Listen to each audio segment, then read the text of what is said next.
Bueno, xa a mesa xa presentou a compañeira que me presentou a min tamén. Despois de vamos, un día e medio pasando por moitas ponencias nas que falamos desde o primeiro momento de as raíces ideolóxicas do feminismo, da nosa xenealogía, a través da intervención de Ana de Miguel. Fixemos un balance de todo o que nos queda dos 30 anos da conferencia de Beijing, porque nos queda máis do que levamos feito, e tamén a través das compañeras dos partidos políticos se pudo falar un pouco da construcción, non das leis, das normas e como afectan o continuo a vida diaria das mulleres, aínda que a ausencia de algunha organización pois dé un pouco a entender de que o debate pode estar cortado, pero eu creo que non, que é importante que podamos falar tamén cas organizacións políticas e despois podemos ver outros contextos de como a cultura, a religión, a simbioses entre cultura e religión afecta directamente a vida das mulleres, impacta na vida das mulleres, pero non só nas que viven en esa cultura e na religión, sino o conxunto das mulleres, porque o feminismo é un internacionalismo e se non avanzamos todas non chegaremos nunca. E bueno, despois que decir da intervención que fixo onte online Lidia Falcón a través do suxeto político do feminismo, que creo que todas coincidimos en que somos as mulleres, por moito que digan por aí algunhas outras cousas. E xa esta mañán ca interesantísima intervención á mesa redonda anterior con Silvia, Sara e Alicia sobre a falacia ao traballo sexual. Bueno, pois agora toca un pouco falar da construcción ideolóxica, non? De como todo isto afecta ao imaginario colectivo e de onde nos sitúa. Para iso temos a tres maravillosas compañeiras que vou ir presentando de aquí da miña esquerda cara lá, que é un pouco orden de intervencións. Temos por un lado a Laura Redondo, residente en Santiago de Compostela, psicóloga xurídica e forense, mediadora, docente, universitaria e investigadora. Licenciada con 2 mencións en Psicoloxía Clínica e Social do Traballo, máster en Psicoloxía do Traballo e das Organizacións, psicóloga xurídica e de Intervención Social, doutora polo Programa de Resolución de Conflitos Menores, Xusticia, Familia e Xusticia Terapéutica. Perdonade, pero estamos todas aquí acatarradísimas, teño que sacar o pañuelo. Das acatarradas, me parece a mí. Premio Comadre de Oro 2022 pola Alianza contra o Borrado das Mulleres, docente e investigadora que participou además nunha dúcia de proxectos nacionais e internacionais, asesorou técnicamente en campañas de prevención e plans de igualdade en asociacións, federacións e empresas e na actualidade compaxina a súa labor profesional no despacho de colaboración de Lania psicóloga co seu labor docente e investigador. Gracias, Laura, por estar hoxe con nós.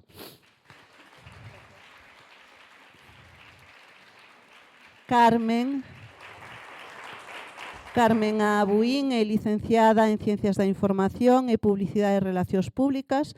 Traballou como redactora en varios medios de comunicación como El Progreso de Lugo entre 2000 e 2016. Tamén ten colaborado na redacción de contidos de varias revistas institucionais como as dos Concellos de Fonsagrada e Láncara a través dunha empresa de comunicación que é Diálogos Comunicación. Redactora de materiais multidisciplinais e para teleformación entre 2016 e 2022 e docente en igualdade desde esa data ata a actualidade con a promoción de varios módulos formativos entre os que se encontran tamén as políticas de igualdade. E finalmente, un aplauso tamén para Carmen.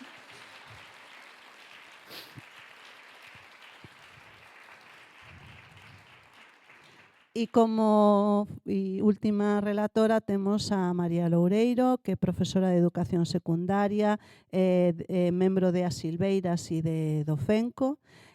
Bueno, xa antes tuvemos unha intervención dunha compañera de Dofenco, pero insisto en que Dofenco é a Asociación de Docentes Feministas pola Coeducación, unha asociación educativa cuxa finalidade é difundir e reivindicar a coeducación como a principal instrumento para alcanzar a igualdade entre mulleres e homes dentro do ámbito do ensino e no ensino. Cada unha delas vai a ter unha intervención de aprox 20 minutos. Gracias. E se nos queda un anaquiño, pois entraremos en un momento tamén de debate, pero vamos a empezar, Laura, cando queiras. Genial. Tengo unas diapositivas. Bueno, genial, mil gracias. Ahora se me escucha. Bueno, pues lo primero, encantadísima de estar aquí y muchísimas gracias pues, a la organización, a Tuxa y bueno, pues a todas las compañeras que al fin y al cabo hacen bueno, pues posible que el movimiento feminista al fin y al cabo siga adelante, porque si no fuera por nosotras, ya os digo, ya lo sabéis, que estaríamos más que condenadas al ostracismo, por no decir otras cosas, ¿no? Porque probablemente estamos en un momento social y político tan convulso que donde nos quieren es hasta en las cárceles. Así que simplemente el hecho de estar aquí, bueno, pues obviamente significa mucho, así que bueno, pues también os agradezco, por supuesto, la participación de todas las que estáis aquí. Y sí, ahora mientras se va poniendo, pues efectivamente yo comienzo esta mesa, que también agradecer a las compañeras, por supuesto, tanto a Carmen como a María por compartir este espacio. Y vamos a hablar de la construcción ideológica. De hecho, una de las cuestiones que a mí me ha encantado, efectivamente, ¿no? de esta propuesta, ¿no? de tema a debatir es que, efectivamente, es todo construido. Durante muchísimos siglos se ha creído que, efectivamente, que es una cuestión de corte biológico, ¿no? Los hombres, ya sabéis, ¿no? Superiores, en intelecto, en fuerza, pues obviamente tienen que mandar, porque ¿cómo va a ser que las mujeres, el sexo débil, ¿no? Tan débil que toda la humanidad la hemos parido, tan débil como eso, ¿vale? Pues no podemos obviamente dirigir, ¿vale? Entonces, claro, una de las cuestiones y uno de los interrogantes que, desde luego, tanto a nivel particular como obviamente como movimiento feminista es importante que nos hagamos es cómo nos han vendido la moto históricamente, ¿vale? Y sobre todo cómo se hace, desde luego de mi perspectiva, a nivel psicológico, ¿no? De hecho, bueno, pues tenemos obviamente hoy aquí a grandes comunas de Miguel, que de hecho yo siempre le comento que una de las frases que utilizo para ver efectivamente todo el desarrollo teórico, ¿no? de la historia del feminismo, que es una frase que creo que además está justo en esta exposición al final, que es que el feminismo existe desde la primera mujer que se ha negado a seguir los designios sociales. No simplemente el feminismo como algo totalmente orquestado y un movimiento político, social, como lo entendemos ahora. Es decir, desde la primera de nosotras, que yo siempre hago el eje conductor histórico, yo ya me considero que estoy hace miles de años atrás, ¿vale? Desde la primera de nosotras que dijo, no me da la gana de seguir con esto que socialmente se me está imponiendo, ¿no? Desde ahí, pues obviamente surge el movimiento feminista. ¿Qué es lo que tenemos obviamente que tener presente? Y creo que es importante que hagamos, o al menos esa es la intención, para poder obviamente combatir todo lo que estamos viviendo, ver cómo se nos está construyendo. De hecho, las compañeras antes fantásticamente bien han expuesto cómo se construye, ¿no? esa identidad de tanto puta como putero, y precisamente estamos aquí debatiendo que tenemos que hablar de mujeres prostituidas, hay que cambiar el foco, o el debate interesante de, oye, que los puteros están orgullosos, igual hay que hablar, ¿no? de prostituidores, me ha encantado, tomo nota.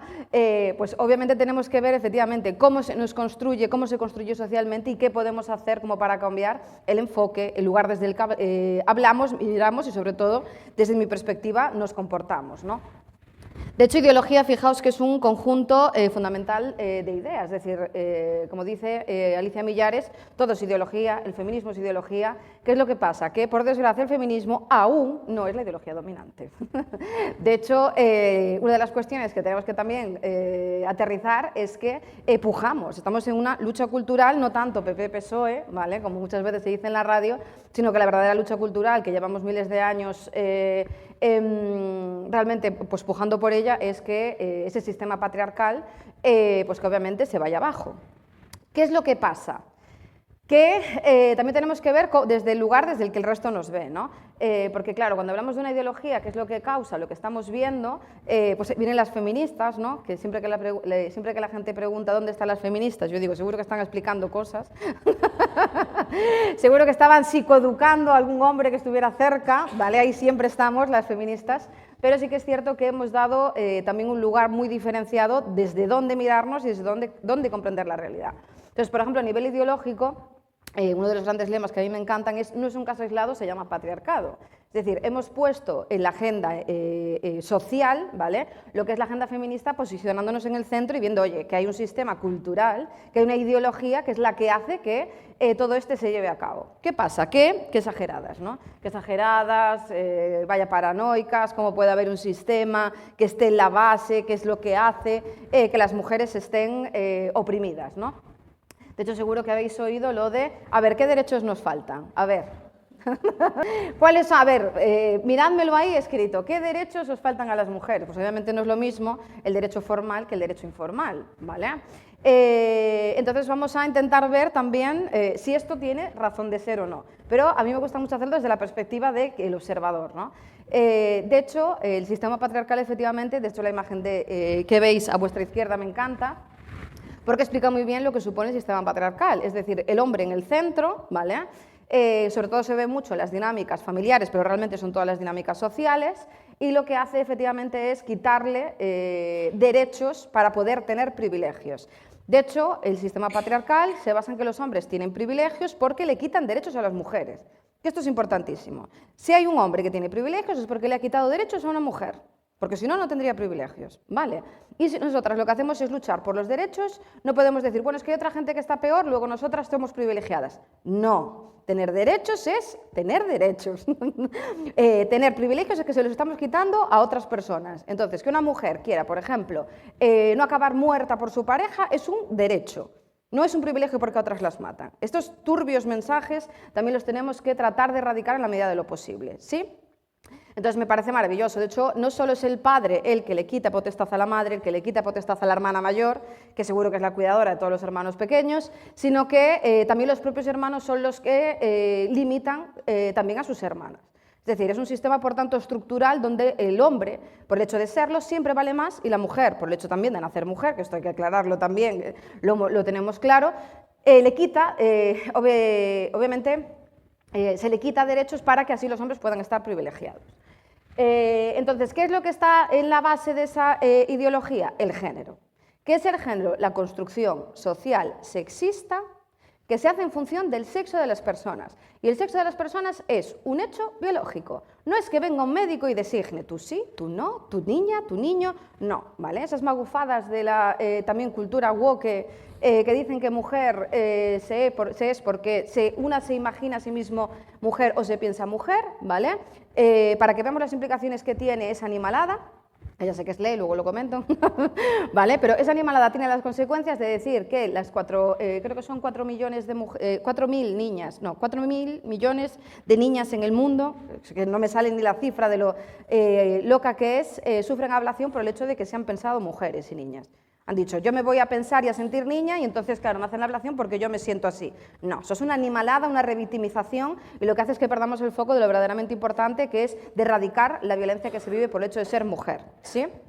Y de hecho, el hecho de que cualquier hombre por su mero sentir se pueda decir mujer es otro privilegio más de los hombres, ¿sí? Entonces, y si tienen ese privilegio es porque nos quitan, obviamente, derechos, tanto el de ser, existir, como el de ser protegidas y tener nuestros propios espacios, ¿vale? Así que para que veamos que tenemos ahí mucho que cortar. Y eso se hace a través de la generación de una ideología, a través de género, ¿sí? De hecho, a mí siempre que me dicen, bueno, sois un poquito exageradas, ¿no? Porque claro, ¿qué de derechos no tenéis las mujeres? Yo digo, ¿tú has visto las cifras, por ejemplo, de las mujeres que nos faltan? Y normalmente la gente me va a decir, bueno, sí, yo lo miré en Google, le pregunté a ChatGPT, hubo un youtuber un día que me dijo, ¿vale? Esos son normalmente los argumentarios que nos suelen comentar. Las macroencuestas, por ejemplo, de violencia de género que se hacen en nuestro país cada 4 años, me parece una de las informaciones más importantes que tenemos. Y, por ejemplo, estos son los datos del 2020, exponen que nos faltan 6.605.825 mujeres que han vivido violencia.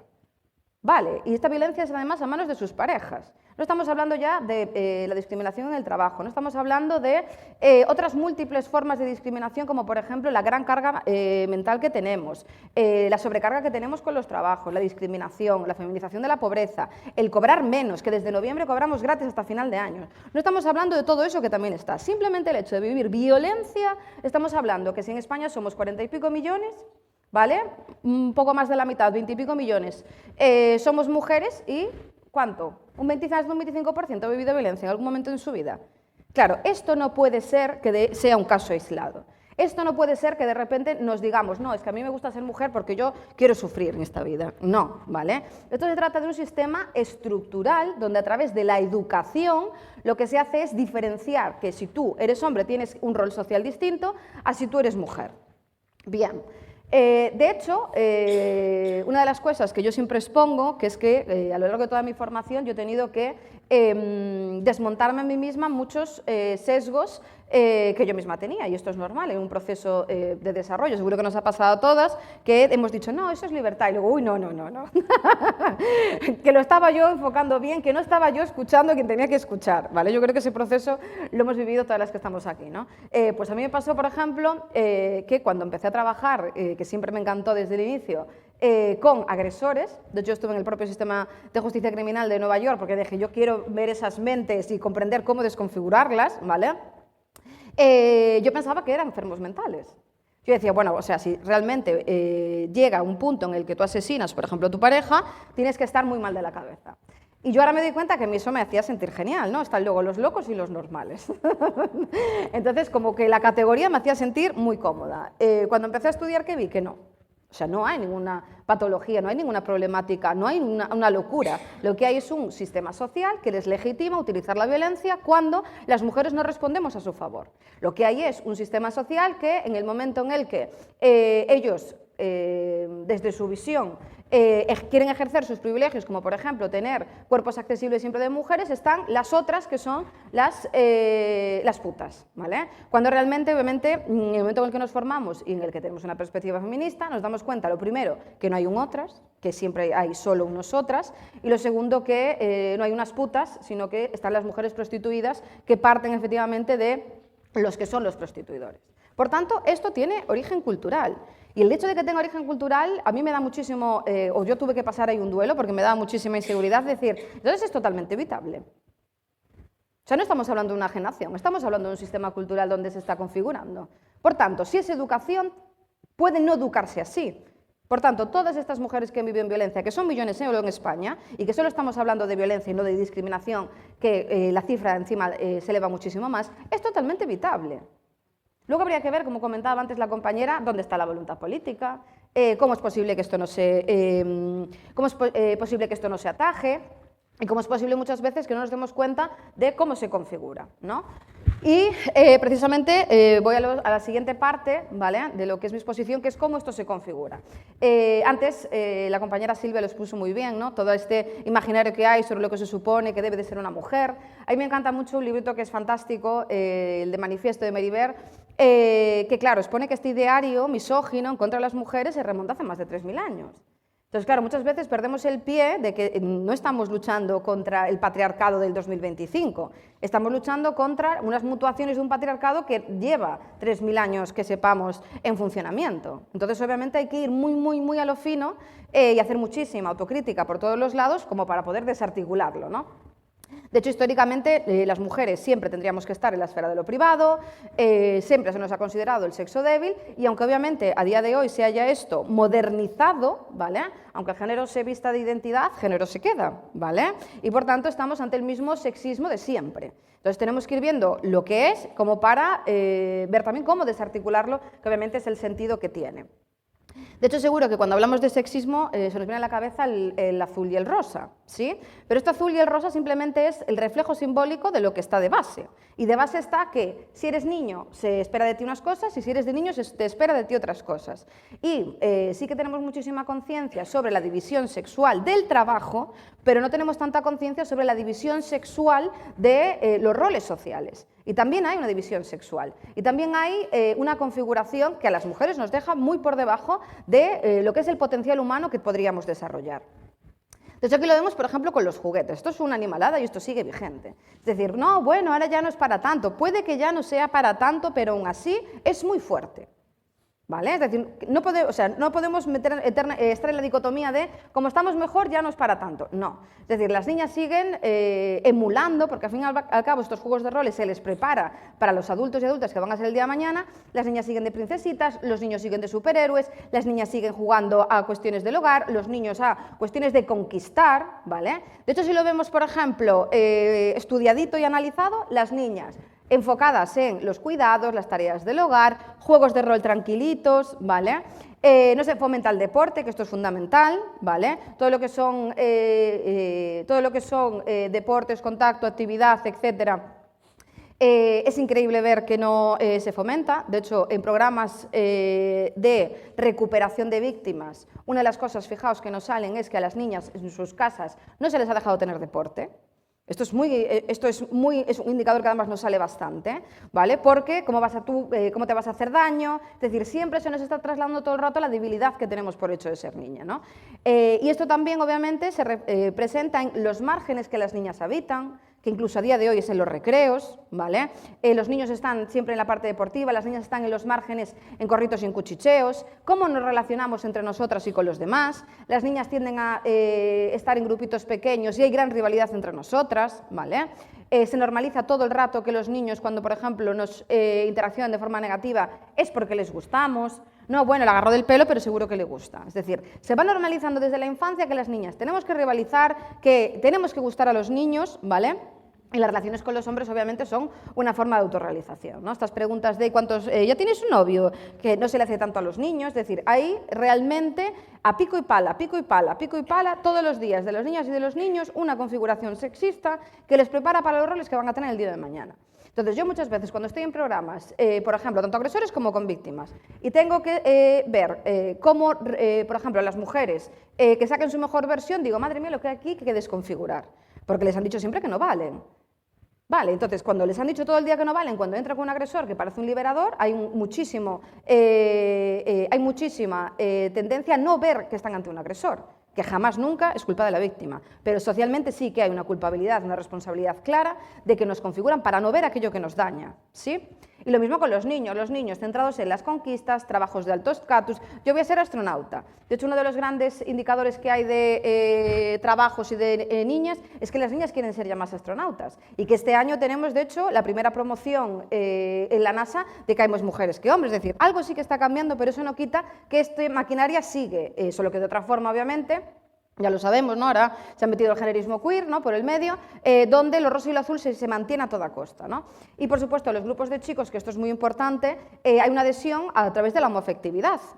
Entonces, los chicos se quieren de una forma muchísimo más genuina e igualitaria que lo que van a querer una chica nunca. Esto es muy fuerte también, ¿vale? Porque les enseñan a estar leales, la lealtad, el ser bro, etcétera, y esto se mantiene también en el tiempo, que es lo que hace que muchas veces en los grupos de WhatsApp nadie o ninguno de ellos les diga, oye, esto es una asquerosidad lo que me estás diciendo aquí, hay que ser misógino, que es lo que a mí me gustaría que dijeran, ¿no? Pero no, por ahora no. Eres un misógino, o te piras del grupo, te echamos, a mí lo que me encantaría, ¿vale? Que en los talleres, no así, pero que sí que le digo que tienen que hacer, ¿vale? Para romper, obviamente, la espiral de violencia, pero normalmente no. Y lo vimos en el caso de la manada. O sea, en el caso de la manada, cuando salieron las noticias, dijeron, oye, ¿habéis sido vosotros, chicos? Y había chicas también en ese grupo, que si bien no es su responsabilidad, ni muchísimo menos educarles, sí que están ahí de complicidad. Entonces, ¿por qué a las niñas no les educamos a que a la primera de cambio digan, hey, tú? Y en vez de eso les están educando, nos están educando a decir, bueno, tranquila, no pasa nada, no te pongas agresiva, cada vez que una mujer levanta la voz, bueno, tranquila, tranquila. Que yo no sé si os ha pasado que os habéis tranquilizado alguna vez, yo jamás. De hecho, a mí cada vez que me dicen tranquila, me entra un rubor así, ¿no? Pues esto es lo que todo el rato se nos hace, ¿no? Se nos deslegitima nuestra emocionalidad, ¿vale? Y sobre todo también se nos hace una división sexual de las emociones. Esto de que a los niños se les escapan las emociones es falso. A los niños se le dice, la ira, arriba, arriba, ¿vale? A las niñas, la ira, no, tranquila, tranquila, abajo, ¿vale? Luego a las niñas, en el momento en el que lloran, ¡ay, qué mona! El niño, no, no llores. O sea, lo que se nos está diciendo es que los niños tienen que ser fuertes, agresivos, nada de llorar, y a las niñas, no, pobrecita, tú llora, que es lo tuyo, ¿vale? Entonces también hay una división donde incluso las emociones, de forma diferenciada, están bastante turbias, por decirlo así, ¿vale? Y, por supuesto, en nuestra adultez ya las mujeres interiorizamos la feminidad, los hombres la masculinidad, sobre todo en cuestiones como la sumisión en nosotras y la dominancia en ellos. Esto es fundamental porque muchas veces para que una víctima se comprenda como víctima, tiene que comprender que el rol social que le han dicho toda su vida que tiene que tener, que es inadecuado. Y esto, cuidado. Porque hay una distancia psicológica que tenemos que recorrer con ellas, que es muy larga, y esto viene de esa configuración social que les han hecho tener donde tienen que aguantar todo. Entonces, claro, si yo tengo que aguantar todo, ¿por qué me dices que yo que estoy aguantando y que estoy haciendo lo que debo de hacer, que esto está mal? ¿Vale? Entonces, para que veamos por qué está en la base. Por tanto, y apuro, hay un caldo de cultivo donde efectivamente toda esta configuración que se hace a las mujeres lo que hace es que pues obviamente haya muchísima más probabilidad de que efectivamente acabemos con una feminización de la pobreza, de que obviamente se lleve a cabo violencia de género donde efectivamente el hombre lo que hace es ejecutar ese privilegio, ¿vale?, de que la mujer le tiene que obedecer. De hecho, trabajando con ellos se ve mucho de, claro, es que a mí no me hizo caso. ¿Cómo ella no me hace caso a mí? Vale, es decir, ejercen violencia porque no pueden ejercer su privilegio. Fijaos lo perverso y cómo la configuración de base que está aquí es precisamente el género sexista, ¿no? Por supuesto, la pornografía y la prostitución, que antes las compañeras expusieron muy bien, no deja de ser un reflejo, ¿vale? Y por supuesto la desigualdad. Es decir, las niñas están totalmente acomplejadas. Es una pasada como en pequeñitas no, pero según van creciendo y sobre todo la adolescencia, todo es lo físico, todo es la búsqueda del refuerzo, y en esa búsqueda del refuerzo a las niñas no les van a reforzar por ser buenas deportistas, no les van a reforzar por ser inteligentes, les van a reforzar por mostrar sus cuerpos. Entonces, muchas veces la única forma que se tiene de refuerzo es precisamente la parte del cuerpo, ¿no? De hecho, ¿cómo se configura esto a nivel psicológico? Sobre todo con modelos y con condicionamiento. En la infancia y la adolescencia es tal cual. Condicionamiento es que siempre que nos refuercen va a haber más probabilidad de la conducta, nos guste o no. Y siempre que se nos castigue educativamente, no hace falta que nadie nos pegue, pues obviamente va a haber menos probabilidad, ¿vale? Menos probabilidad de que se lleve a cabo esa conducta. Entonces, claro, cuando una niña eleva sus voces, bueno, no, baja la voz, castigo. Todo el rato penalizadas, por todo, ¿vale? Cuando decimos en redes sociales sexo no es género, ¡pum!, denuncias, castigo, ¿vale? Es decir, todo el rato nos están penalizando y todo el rato nos están persiguiendo porque en el momento en el que elevamos nuestras voces y rompemos con ese género sexista, nos están penalizando todo el rato. Es realmente muy desincentivante ser feminista, no sé si os habéis dado cuenta, porque todo el rato nos están castigando, ¿vale? Sin embargo, un hombre cambia un pañal, ¡guau! ¿Vale? No sé si visteis el mejor deportista deportista no, siempre hacen lo de marca y estos, ¿no? Mejor afiliado, ¿no?, de un deporte, sobre todo el fútbol. Pues creo que hace 2 años fue un padre que llevó a su hijo allí, entonces un padre llevando al niño, ¿no?, un super papá, y le dan hasta un premio. Vale, pues obviamente estamos todo el rato con refuerzos y con castigos, y a las niñas en el momento en el que no cumplen con ese rol de sumisión, castigo. A los niños en el momento también de que no cumplen con ese rol de sumisión, castigo. Y ahora es terriblemente terrible porque el castigo, por ejemplo, es a través de intervenciones médico-quirúrgicas, por salirse del género, cuidado. Que hemos pasado de castigos de mira que eres un mariquita, mira que eres una machota, etcétera, a directamente hacer intervenciones médico-quirúrgicas. Pero el castigo sigue ahí, de otra forma, ¿vale? Y luego, los modelos sociales. Dentro de los modelos sociales, obviamente, todo lo que aparece en medios lo asimilan acríticamente. No sé si conocéis a Yados. Cada vez que escuchéis bro, que sepáis que si lo hacéis 3 veces aparece Yados, ¿vale? Pues obviamente es uno de los grandes influencers en la actualidad y, por ejemplo, pues fijaos, ¿no? Si mi mujer se pone gorda, ay no sé, se me cortó ahí, si mi mujer se pone gorda se va a la fucking calle, ¿sabéis que si no habla con fucking no puede hablar? Dale, tiene un tic o algo así. Pues fijaos en el modelo, ¿no?, de lo que están recibiendo, es decir, mujeres que son floreros, hombres que solo importa el físico. Y luego lo mismo con las chicas, ¿no? ¿Quiénes son las más, quiénes ganan millones de dólares? Pues normalmente son mujeres en OnlyFans, que por cierto, esos millones los comparten con sus prostituidores, que normalmente es la pareja, ¿vale? Es raro que no haya un prostituidor por ahí que hace los vídeos y que hace los montajes. Entonces, claro, las niñas dicen, a ver, astronauta, que tengo que estudiar, ¿no? OnlyFans y me hago millonaria. Y realmente en esa edad no van a hacer, si no tienen sobre todo conciencia feminista, no van a ver más que cara y cruz, ¿sí? Y luego, por supuesto, tenemos nuevos modelos de violencia totalmente normalizados que también asimilan las niñas, como por ejemplo, pues, todo lo que tiene que ver con permitir, por ejemplo, en competiciones, ¿no?, que los hombres violenten a las mujeres y que no tengamos ni siquiera una categoría propia. Y luego nos asustamos sobre las cifras de niñas que dicen que quieren ser niños. Normal, porque si nos desposeen incluso de nuestros propios espacios, si nos dicen que la forma en la que tenemos de ganar dinero es a través de exponer nuestros cuerpos, pues ¿qué imagen van a tener las niñas, ¿no? Y tengo que ya cerrar, voy muy rápida, ¿vale? Fijaos que antes teníamos además matrimonios forzados, embarazos precoz, niñas soldados, tendríamos un montón de problemáticas y que el género, como sigue mutándose, aún tenemos más de las que teníamos hace unos años, ¿no? Por tanto, tenemos que retomar lo básico, como por ejemplo que el sexo es una realidad biológica, que el género es una construcción social, ¿vale? Tenemos que ver que las mujeres seguimos siendo las grandes cuidadoras, ¿vale? Por ejemplo, el 92% somos cuidadoras primarias a nivel europeo, que esto es una animalada, ¿vale? Luego dicen que hay igualdad.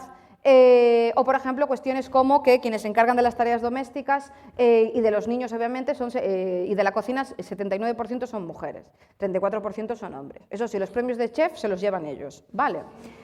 Y ya para acabar, creo que una de las cuestiones de cómo desconfigurar esta construcción social ideológica que se hace del género tiene que ver mucho con las Venus paleolíticas. Como mi madre es historiadora del arte, pues me ha educado mucho con estas cosas.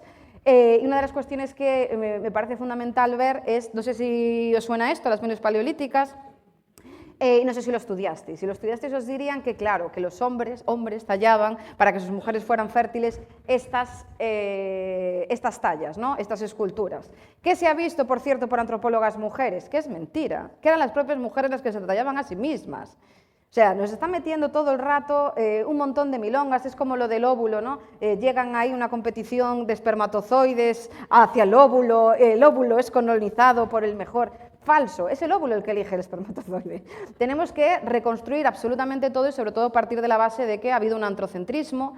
Tenemos que obviamente romper con esos roles de género que tienen en los niños, tenemos que no permitir bajo ningún concepto que esa agresividad en niños, esa hipersexualización en niñas se siga fomentando, no es normal, no es natural, daña, hay que decir que no y por supuesto elevar nuestras voces pese a toda penalización y enseñarle a nuestras niñas que eleven también sus voces y ser conscientes de que venimos de un movimiento social histórico, hemos luchado por el divorcio, lo hemos conseguido, estamos luchando por la abolición de la prostitución, estamos ahí, compañeras.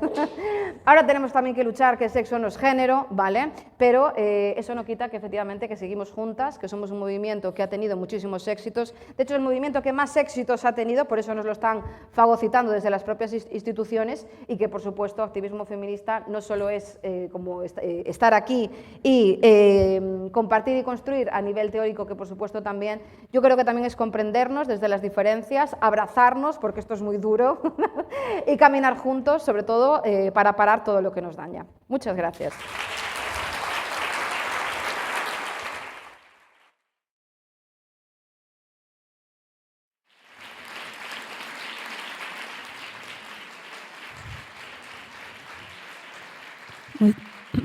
Moitísimas gracias, Laura, pola túa intervención e por este sprint final, no, que nos deixaches así como invadidas de cometidos a realizar. Agora ten a palabra Carmen, tamén ten unha presentación.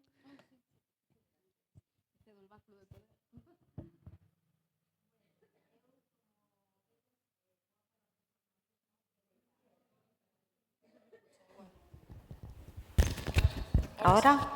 Sí. Bueno, eu vou a falar de xornalismo e de mulleres.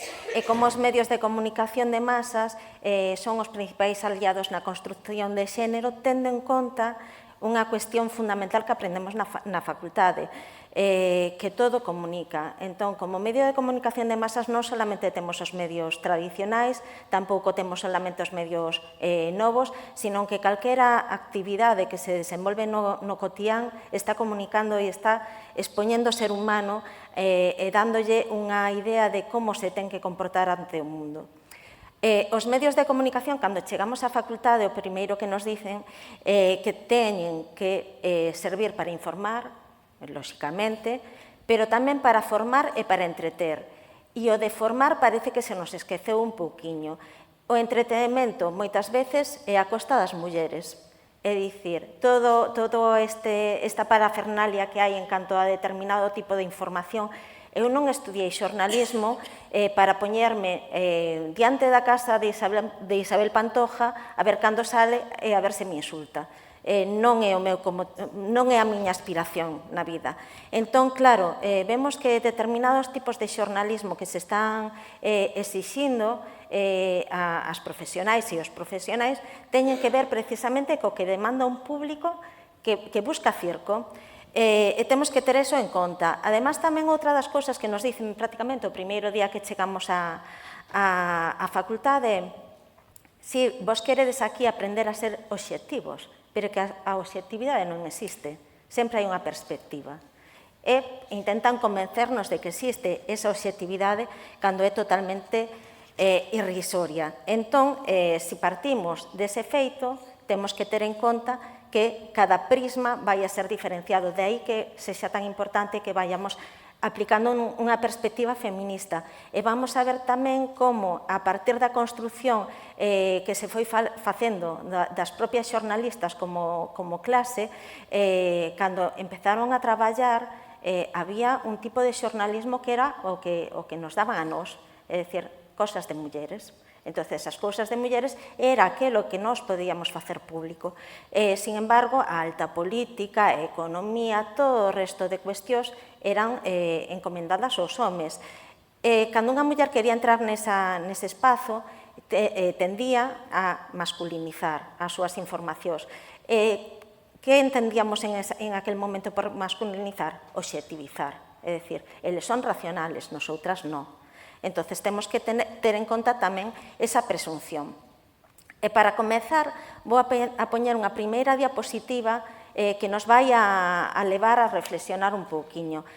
Dicía Nicolás Maquiavelo en El Príncipe que os homes son tan simples e de tal maneira obedecen ás necesidades do momento que aquel que engana achará sempre quen se deixe enganar. Isto é absolutamente certo. En canto nos dan un discurso que sexa consumible, nos vamos a aceptar ese discurso.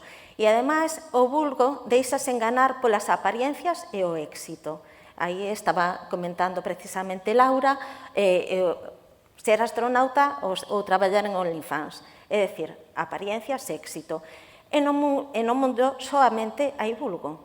É dicir, construyenos o poder, construyenos para que nos obedezcamos, para que repitamos unha serie de conductas e de estereotipos que veñen marcados precisamente por eso que se necesita que sexamos. Evidentemente, eu comentaba outro día con os alumnos, evidentemente a ningunha farmacéutica lle interesa que a poboación este sana. E igual lle acontece aos poderes públicos. Os poderes públicos non lle interesa para nada que nós, como seres votantes, estemos ben. Porque se estamos ben, o mellor xa non nos poden vender determinados favores. Para seguir avanzando, hai unha cuestión que, claro, dices, como é posible que eu, como ser humano, como muller, vexa estas diferenzas en canto ao trato que se me dá polo feito de ser muller, polo feito biolóxico de ser muller, e se construa toda unha construción social que me relega, que me soterra, que me deixa como segundo sexo, pois mediante o medo e a culpa. Un medo de culpa que tamén se utiliza cos seres humanos indistintamente de si son homes ou mulleres para o sometemento. É dicir, se eu teño medo e teño culpa, é moi fácil que eu asuma determinados predicamentos. Entón, xa dende San Pablo, decíalle a Timoteo, Adán non foi enganado, en cambio a muller, sendo enganada, incurriu en transgresión, aínda que se salvará pola maternidade, se permanece na fe, no amor e na santidade, xunto coa modestia. Claro, isto está nos dando pistas de como temos que ser. Nós vamos a ser culpables sempre, entonces, como somos culpables sempre, temos que redimirnos. E iso xa nos soterra, xa nos pon nunha posición de subordinación absoluta. Claro, isto é moi relevante porque a culpa recae sempre sobre a muller. E se vamos, por exemplo, máis adiante a outro tipo de textos, vamos a ver outro tipo de cuestións que son de interese. Estoume saltando cousas porque senón non me vai a dar tempo. Porque eu non teño a capacidade de sprint que ten aquí Laura, que me fascina a cantidad de cousas que pode decir nun minutiño. Ademais, pensaba decir unha cousa que me olvidei de comentar ao fío da intervención anterior das compañeiras, que falaban deste epígrafe do CENAE. Como xornalistas, tuvemos a gran nova no 2002 que por fin tuvemos o noso epígrafe. É dicir, levábamos sendo corresponsáis de guerra, traballando como autónomos, etcétera, e autónomas, durante décadas, pero nós non tiñamos epígrafe. As mulleres prostituídas, sí. Estamos así. Entonces, como se vai traballando todo isto? Pois, para min é moi significativa a cultura helénica, porque se supón que dai, da antiga Greza, ven toda o noso acervo cultural. Bueno, xa no século VI antes de Cristo se inventou unha cousa moi interesante, que era a propaganda política. Naquel momento, Pisístrato xa se deu conta de que a apariencia, a exemplaridade eran esenciais para convencer. É dicir, eu aparento ser, entón teño uns seguidores concretos. Décadas despois de que deixara de gobernar este tirano, pois Pericles decaltábase do potencial que tiña o teatro para analizar o estado da opinión pública. Entón, como isto lle permitía analizar e a partir da análisis podía persuadir tamén a opinión pública, pois decidiu que, como el tiña recursos económicos suficientes, podía deixar que toda a poboación accedese. Non está moi claro, ou al menos eu non o teño moi claro, se as mulleres podíamos acceder, pero sí que o vulgo do que falaba Maquiavelo sí que podía asistir. Tamén se deu conta de que cada vez había máis xente que decidía participar da oratoria. Entón, decidiu que era o momento de censurar. Isto lémbrame aos discursos que temos últimamente de determinados partidos políticos, que non deberá meterme en determinados fregados, pero a censura, o sea, pretenden darnos a axenda de a quen podemos entrevistar, a quen non, que podemos dicir, que non, que está ben visto que digamos que non, e como te saias un pouquiño da norma, enseguida chega a catalogante e situante incluso en un espectro que nada ten que ver coa túa trayectoria, nin co teu sentir, nin co que estás a defender. Quen sabe pensar, pero non sabe como expresar o que pensa, está no mesmo nivel do que non sabe pensar. Isto lémbrame a cando Clara Campoamor defendía o voto para as mulleres, que as súas compañeiras non querían que votaran porque non sabían pensar. Lóxicamente, é algo que nos foron dicindo as mulleres que non teñan unha educación, non poden porque pode que se deixen guiar precisamente polo que os homes da familia, a iglesia, lle digan que teñen que votar. E isto en que vai a derivar? En que gana a dereita non nos interesa, entón as mulleres que non voten. É dicir, sempre se nos foi soterrando e se nos foi convencindo de determinadas cuestións. Claro, veíamos tamén como naquela época, no século V antes de Cristo, había un autor que era moi recoñecido, que era Sófocles. É moi interesante Edipo Rei, eu no seu día fixe un proxecto de fin de carreira sobre Edipo Rei, e claro, ali falábase do destino. Entonces, Edipo, inda que matou ao seu pai e xaceu ca súa nai, ele estaba totalmente, o sea, era algo que tiña, tes que asumilo, era o destino, pobriño, os homes non tedes que facer, pero claro, a súa nai, cando decidiron abandonalo no monte para que morrera, pois a súa mãe ao mellor tiña que defender o seu fillo, esa maternidade non se sabe moi ben porque non se desenvolveu de outra maneira. Entonces, bueno, vemos como pouco a pouco se nos van metendo, lanzando mensaxes de muller culpable, muller que tenta, muller, que é a orixe de todos os males, dende Pandora, Eva, etc. Entonces vamos xa interiorizando esa idea de que nós temos esa maldad intrínseca e claro, todo eso vai seguirse reproducindo. Vou poñer unha diapositiva na que se cita unha das frases preferidas da miña presidenta, que di Flora Tristán que hai alguén aínda máis oprimido que o obreiro e a muller do obreiro. Lóxicamente, que se conseguía oprimindo, dándolle esa cota do poder ao obreiro sobre a muller? Pois, desa maneira estaba contento, tiña algo no que sustentarse. E, ademais, en canto te dan algo de poder e de vaidade, Entón, tú, nese momento, sí que acatas con maior docilidade determinado tipo de aberracións. O ser humano, ademais, como todos sabemos, ten esa necesidade de pertenza a grupo. E pola necesidade de pertenza a grupo, moitas veces tragamos con cousas que non deberamos tragar e que non teñen nada que ver coa nosa ética e coa nosa forma de pensar o mundo, de estar no mundo.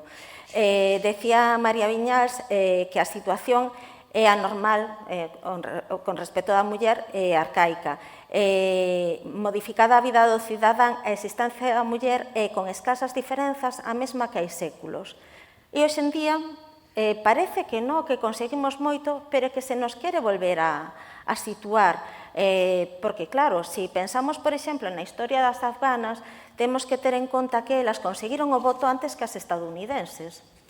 E como están? É dicir, todo, incluso a Organización Internacional do Traballo así o recolle, de feito está publicado todavía na súa página web, todo pode volver, é dicir, nós vamos acatando determinadas cotas de poder participar na esfera pública no momento en que non hai homes que ocupen esos espazos. Aquí en España, ca Guerra Civil, deixáronnos volver as minas as mulleres porque os mineiros estaban encarcerados. En canto foi posible ter obreiros masculinos, volvémonos a meter na casa. E aí xurde unha figura moi importante, claro, que xa se viña xestando con anterioridade, que era a figura del ángel del hogar.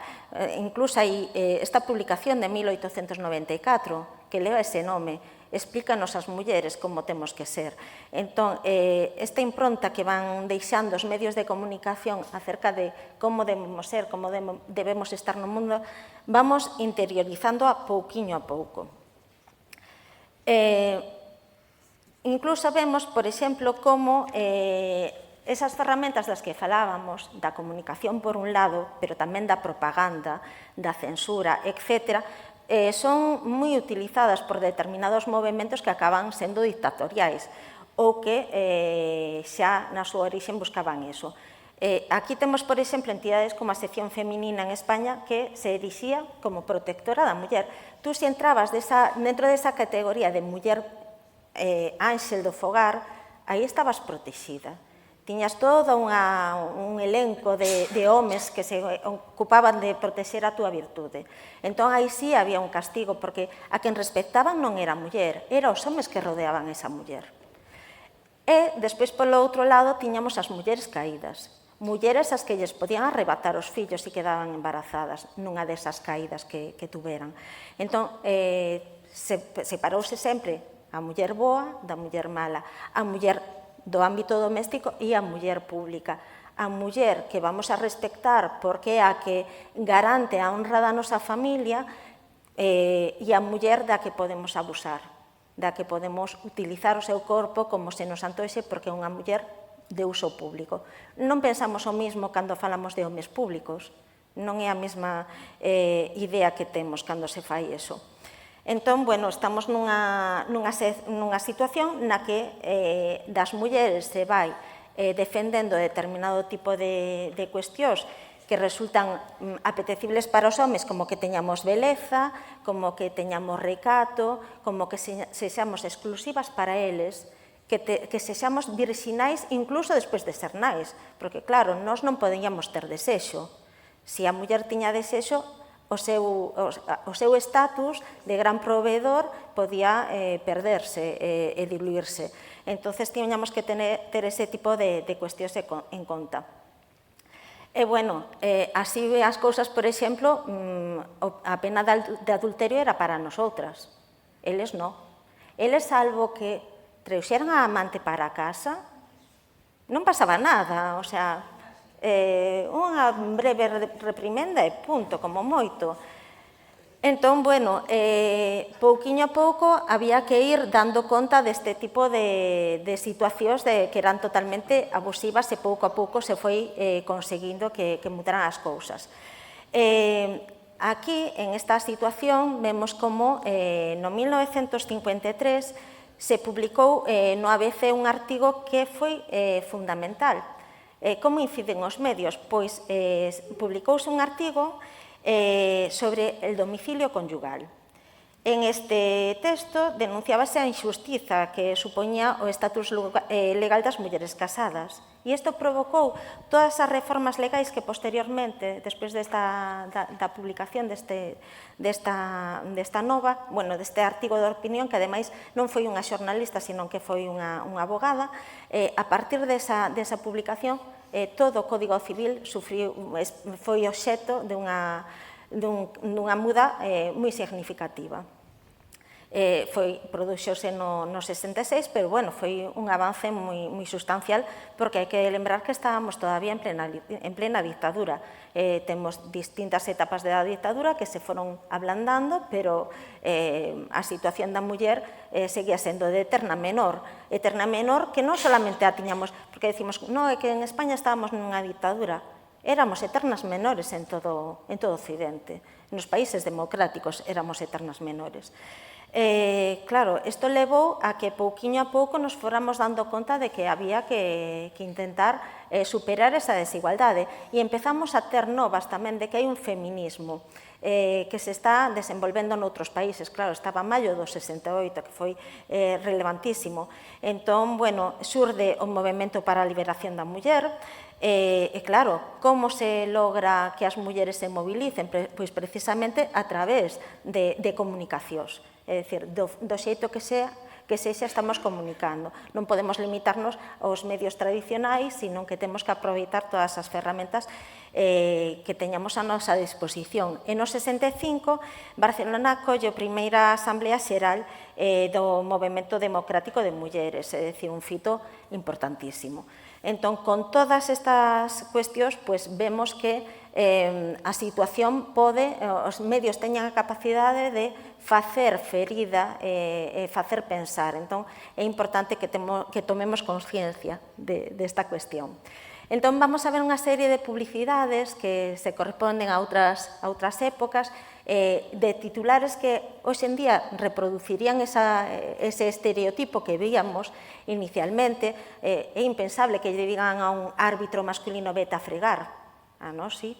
Entón, bueno, vemos ese tipo de situacións que resultan moi estereotipadas e que vemos claramente reflexadas.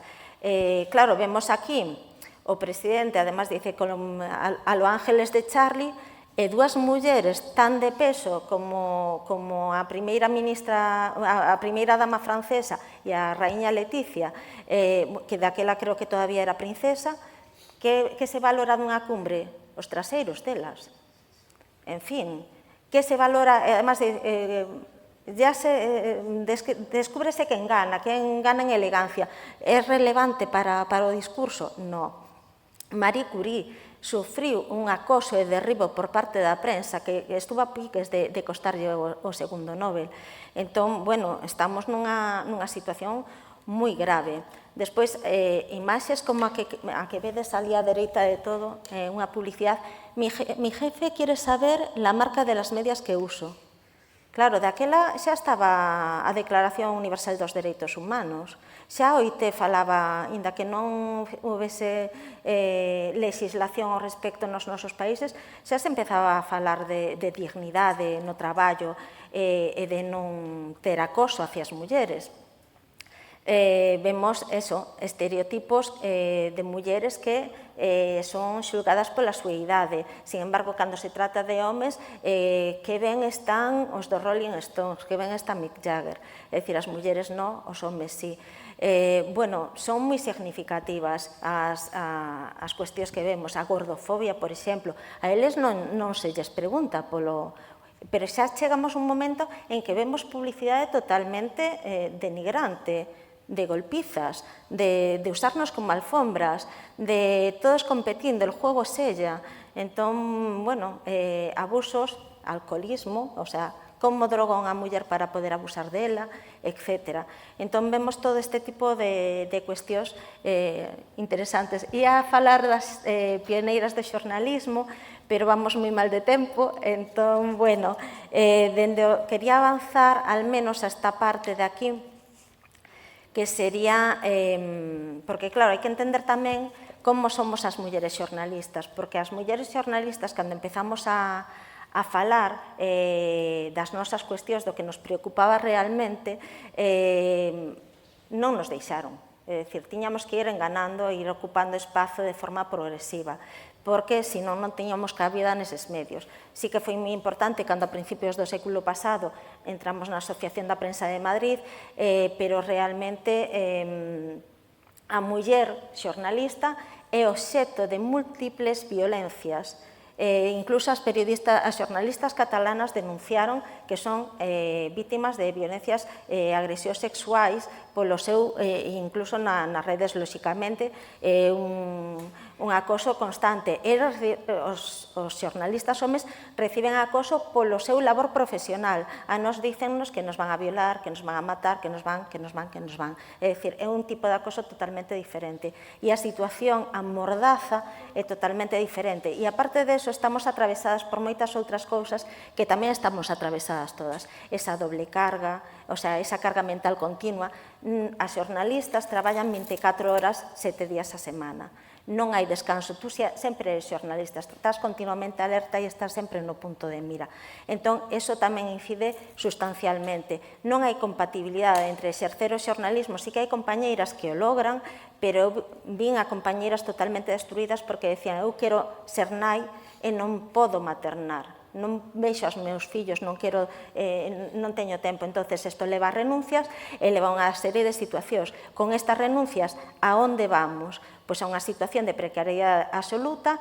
Os xornalistas vimos como, a partir da crise de 2008, unha profesión que xa era moi precaria, precarizouse todavía moito máis, e aparte de precarizarse máis, as principais afectadas foron as mulleres, que ademais necesitaban renunciar ao traballo puntualmente, pois por unha excedencia para maternar, para coidar, para o que fora, cando volvían ao seu posto de traballo, inda que puderan regresar, non o facían nas condicións que terían que ter nese momento concreto.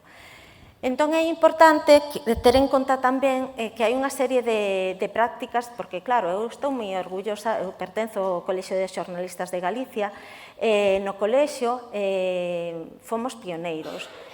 Foi un dos primeiros colexios que hubo en España, fomos pioneiros cando firmamos a Declaración de Compostela.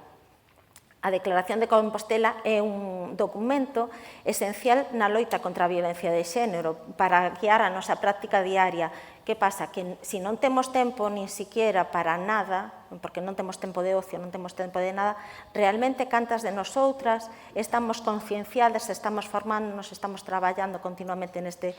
Porque además é tempo que sacamos do noso tempo libre, non é tempo que nos deixen nos propios medios para seguir formándonos. Entón, bueno, sí que se fixo unha guía práctica tamén para o tratamento informativo da violencia contra a muller en 2017, na que se falaba de acudir a expertas e de citar os recursos. Con isto xa acabo, tamén se está pedindo dende o colexio que haxa máis editoras de xénero para poder tratar ben esta cuestión. Con isto xa estaría.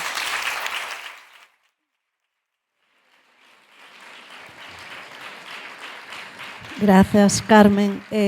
Xa pasamos a palabra a María, que xa empezamos a ir a contrarreloj.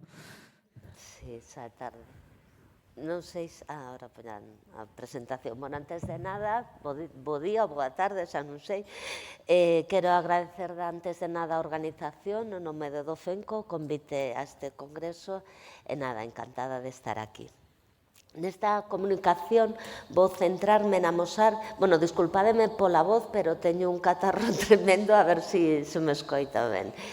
Bueno, nesta comunicación vou centrarme en amosar como se está a utilizar a educación para inculcar as ideas transxeneristas e queer.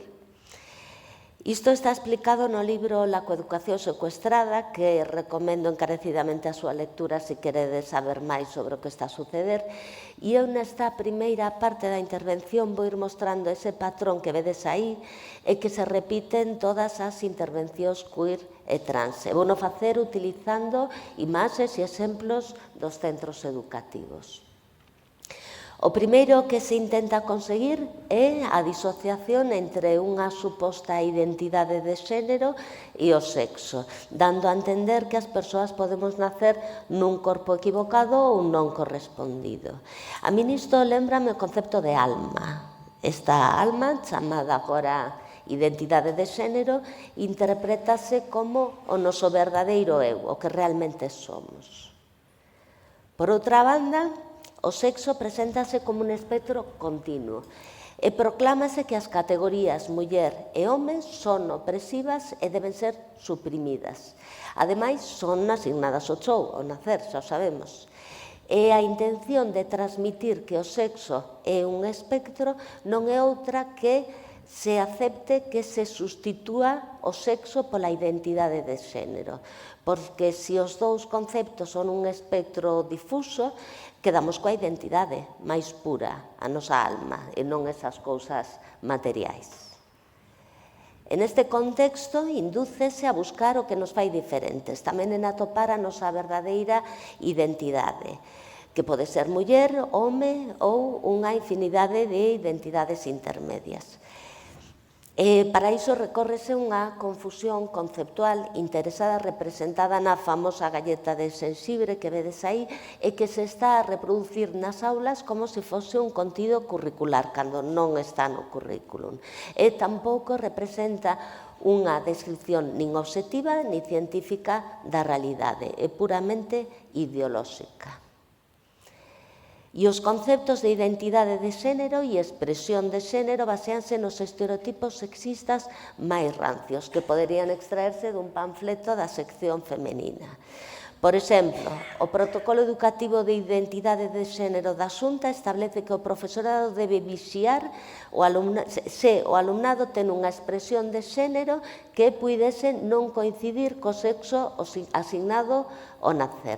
É dicir, pasouse de corrixir o comportamento, se non hai unha suposta correspondencia, a corrixir o sexo. En Dofenco defendemos que non hai nada que corrixir. E, ademais, a introducción destes conceptos está a incumprir a legislación estatal e internacional sobre a igualdade entre mulleres e homes, que indican expresamente que se deben eliminar todos os conceptos estereotipados dos papéis masculino e feminino en todos os niveis e formas de ensinanza. Están a facer todo o contrario, metelos a saco. O seguinte paso é a transgresión. Transgredir na mocidade é normal e é desexable, pero agora indúcese a superar o binarismo sexual e a rachar co sistema cis heteronormativo patriarcal. Soa moi ben, non? E esta transgresión levase a cabo realizando unha transición social. Primeiro cambiamos o nome, a vestimenta, exiximos os pronomes e será o primeiro paso antes de atreverse se cadra coa transición médica. E esta identidade elexida ou descoberta preséntase como verdadeira, o verdadeiro eu, mentres que o sexo se presenta como un accesorio que se pode modificar para adaptarse a ela. Esta idea está ben representada nesa imaxe que vedes aí dunha guía educativa de Canarias, na que se ve un símbolo que está mirando un roupeiro e pensando que corpo elexir, que pode ser masculino, femenino ou unha serie de combinacións intermedias. Xa non somos mulleres e homes, somos unha diversidade de identidades e de corpos. E sobre isto do corpo modificable hai moitísimos materiais que chegan aos centros educativos que xustifican, normalizan e banalizan os tratamentos hormonais e cirúrxicos, como este libro ilustrado que explica con detalle as operacións estéticas de cambio de sexo e di, entre outras cousas, que extirpar o útero e os ovarios é altamente recomendable, porque limita o risco de tumores. Estaba na biblioteca dun instituto. E para poder defender o dereito a ser, vale todo, incluso a furia, a violencia e o totalitarismo, pois forman parte da disidencia, a resistencia desde as marxes que acabará co sistema cis hexemónico e privilexiado, e burgués. soa todo moi ben, non? Pero estas accións supostamente políticas non parten dunha análise materialista das estruturas sociais, senón que se moven na individualidade posmoderna e neoliberal. Baséanse nas emocións, nos desexos narcisistas e no ego. E así non desafían nada, todo o contrario, poñense ao servizo do sistema que se ve reforzado. E, de feito, estamos a ver como en todo este mundo queer e trans se reproducen exactamente as mesmas estruturas patriarcais que no resto da sociedade, incluso agudizadas. Son ideas moi conservadoras, baseadas nos roles e estereotipos sexistas e se están a transmitir e a impoñer como un dogma. E aí quero ir agora. Esta ideoloxía se está a introducir na educación de forma dogmática e inquisitorial. Vou sinalar algunhas características xerais dos dogmas e poñer algúns exemplos de como estas ideas queer están a cumprilas no ámbito educativo. Para empezar, as ideas dun dogma son verdades absolutas incuestionables. Puxen aí o exemplo dese chío que denuncia a contestación dunha profesora ante a dúbida dunha alumna e di: non fai falta que o entendas, só que o respetes, ou máis ben que o acates. Ou ese cartel nas paredes dun instituto que reproduce o mantra: as mulleres trans son mulleres, e faltaría engadir, e punto, abaixo, non? Son mensaxes impositivas, non argumentadas, cando no ámbito educativo todo debería ser defendido a través da argumentación, que aquí desaparece. Outra das características dos dogmas é que a discusión se considera unha ofensa, unha especie de herexía, que no caso das teorías queer inclúe acusacións de LGTBI-fobia, de discursos de odio e incluso chegan a afirmar, utilizando a chantaxe emocional, que provocamos o sufrimento das persoas que se declaran trans. Por exemplo, ese cartel verde que vedes aí, colgado na parede dun instituto, di que afirmar que só hai dous sexos é LGTBI-fobia. O sea, todo é LGTBI-fobia. Sempre temos que explicar que non temos odios nin fobias, que non se trata deso, pero todo leva no ámbito das emocións, cando o posicionamento ideolóxico feminista non ten nada que ver con elas. Outra das características dos dogmas é que non necesitan xustificación nin proba. Poden decir o que lles pete e dá igual. E cando recorren as xustificacións atopamos pseudociencia e anticiencia. Vou poñer algúns exemplos disto. Por exemplo, o protocolo da Xunta afirma que a identidade de xénero é, entre outras cousas, unha condición coa que se nace, un fenómeno biolóxico innato, reside no cerebro e é irreversible e invariable. E estas afirmacións non contan con evidencia científica ningunha, corresponden ao ámbito das crenzas e están introducidas nun protocolo educativo oficial. Os dogmas tamén poden intentar utilizar a ciencia de maneira manipulada para afirmar a ideoloxía. Por exemplo, o Prisma Ciencia, no Museo de Ciencias Naturais de Barcelona, afirmou que o sexo biolóxico non existe, xa que se trata dun construto social e que se poderían crear 8.000 millóns de categorías sexuais. E non fai falta que nos vayamos a Barcelona, no Museo Domus da Coruña teñen toda unha sección dedicada ao xénero e indican nun panel que se están a investigar as bases biolóxicas da identidade de xénero, cando se trata dun concepto social e cultural. Igual están investigando, pero non atoparon nada de momento.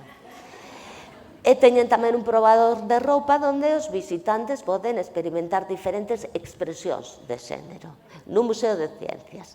E isto, xunto con outras afirmacións ideolóxicas difundidas por divulgadores pseudocientíficos, permitídenme que os chame así, trasládase despois ás aulas tendo unhas consecuencias devastadoras sobre a credibilidade social da ciencia.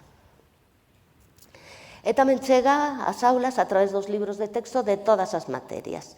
Aquí destaco uns libros de bioloxía da ESO, que, aínda que expliquen a anatomía e a reproducción humana, incorporan como científicos conceptos que non o son, non definen o sexo, din que está asignado ao nacer ou preséntano como un espectro continuo. Libros de bioloxía.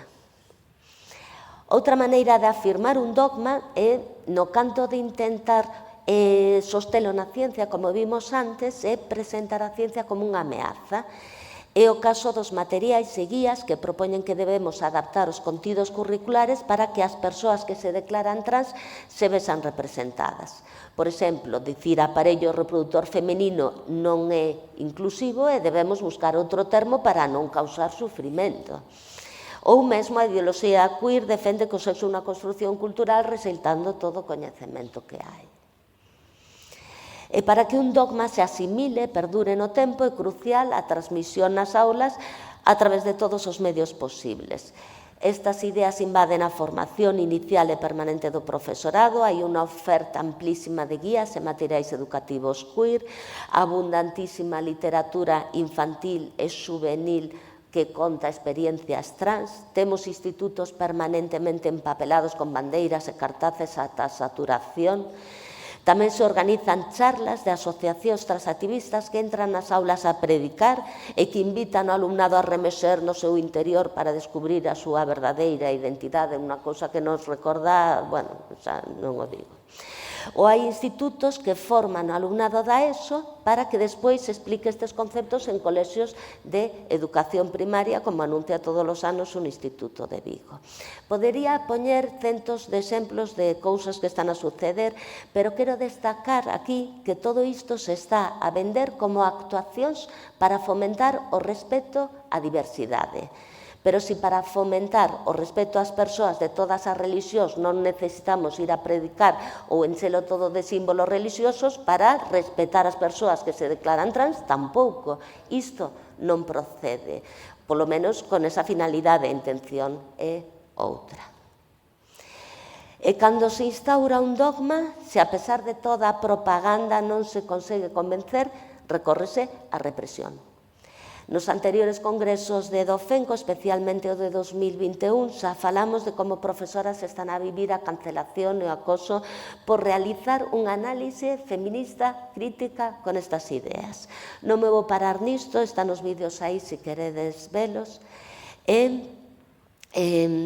Paso ás consecuencias que ten esta penetración dogmática intensa e constante no ensino.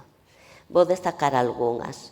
A primeira é que se está a utilizar o ensino para fabricar nenas, nenos, adolescentes e mocidade trans.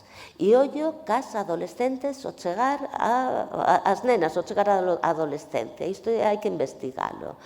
Os tratamentos con bloqueadores da puberdade constitúen un dos maiores escándalos da historia da medicina e estamos conducindo a infancia cara alí desde as escolas. Outra das consecuencias é que se está a demonizar o pensamento crítico e o debate das ideas. Non é necesario pensar igual para respetar as persoas, pero se transmite que sí, dando como resultado a autocensura do profesorado e do alumnado que non quere ser obxectivo da furia trans. E isto afecta a convivencia nos centros e dificulta a transmisión dos valores democráticos. A neutralidade ideolóxica, como di na Consellería de Educación, non existe, existe a diversidade ideolóxica que non se tolera desde ningún lado. Outra das consecuencias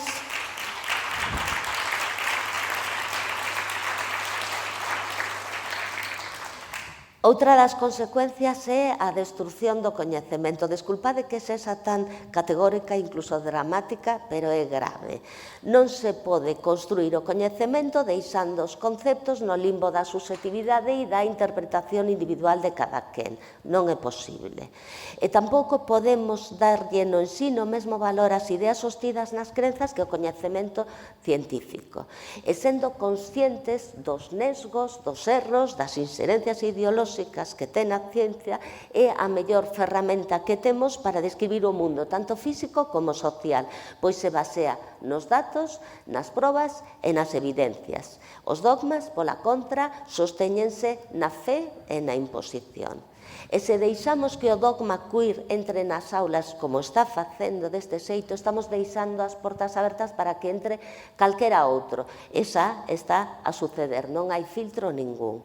É urxente recuperar o rigor no ámbito educativo. E isto é responsabilidade tamén do profesorado. E hai máis consecuencias. Ante a imposición dun dogma, prodúcese unha reacción defensiva.